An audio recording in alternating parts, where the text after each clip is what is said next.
9 punca bisnes anda gagal. Yang pertama, niat yang salah.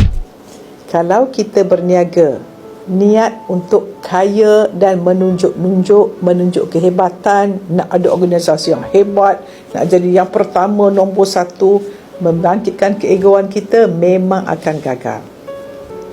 Yang kedua, tidak ada ilmu yang betul berniaga dan kita hanya rasa nak berniaga tanpa ilmu, semua akan gagal. Sebab nak ibadah pun kita mesti ada ilmu. Yang ketiga, tidak ada mentor atau guru yang pernah melakukan perniagaan itu dan kita sebenarnya sedang membuat sesuatu try and error. Buat salah bangun, buat salah bangun. Sedangkan ada orang dah buat benda yang tu. Sekarang ni banyak dah guru-guru perniagaan yang ada. Kita tak pergi kelas pun, kita nak buat cara sendiri, turun naik. Dan saya pernah dengar orang kata formula, kalau kita berniaga 3 tahun tidak jadi berjaya, something wrong dengan sistem. So kena ubah cara kita. Yang keempat, tidak ada marketing. Saya baca satu buku, dia kata untuk kita berjaya berniaga mesti ada attraction and persuasion.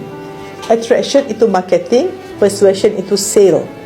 So banyak orang yang berniaga, terutama sekarang ni banyak komoditi kan, ada buat baju, ada buat macam-macam, berbuku, ada buat pasu, macam-macam. Banyak persaingan dan mereka ini selalunya fokus pada product development, product knowledge. Tapi kalau kita buat kuih sedap macam mana pun, kita buat kat rumah, tak taruh kat gerai, tak beritahu orang, tak taruh marketing, tentunya akan gagal. So kita mesti dalam perniagaan mesti ada orang fokus pada produk, mesti ada marketing and sales. Banyak orang sales and marketing, sebenarnya marketing and sales. Marketing tu orang tahu, sales tu closure. So kalau kita marketing, kita buat Facebook live tapi tidak ada orang nak close, itu pun tidak bijak, ya. Seterusnya ialah tidak tahu nombor. Kita tidak ada figures, kita tidak check. Okey, kita buat strategi macam ni, macam mana sale kita. Contohnya, kita buat iklan, kita buat Facebook live. Kemudian, kita punya staff tidak check pun, tolong jawab pun. Lepas tu, kita tak tengok kesan.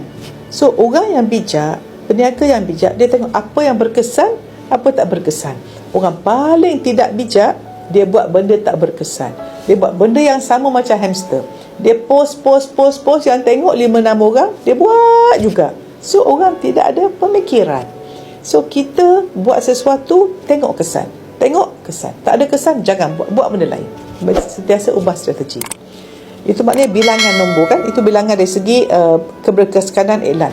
Tapi yang penting, yang banyak saya dapat input daripada orang, kenapa banyak bisnes tidak maju? Kerana tidak ada knowledge tentang accounting.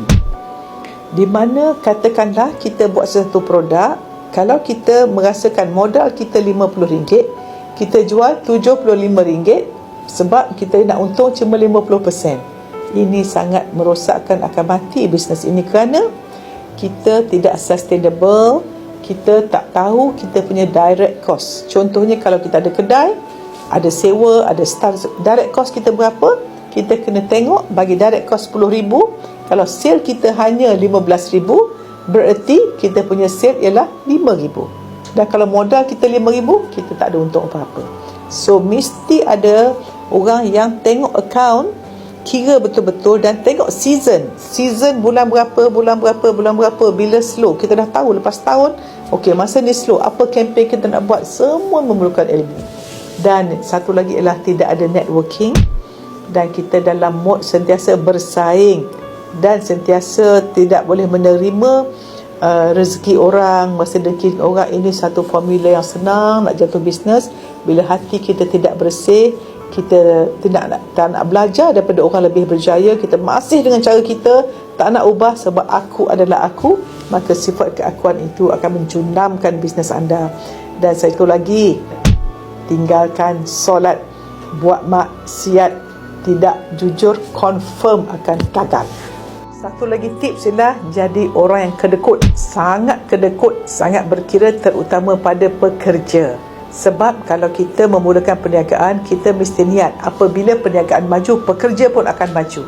Tapi kalau kita berkira dengan pekerja, tidak pernah menunjukkan kepentingan kebajikan mereka, kita mementingkan diri kita sahaja, maka setiap kali kita menyusahkan orang, maka rezeki akan hilang sebab dosa-dosa kita, dan kita tidak tahu apakah doa yang kecil di hati staf kita bahawa mereka rasa teraniaya, dan doa orang zalim sangat termakbul. Wallahu a'lam.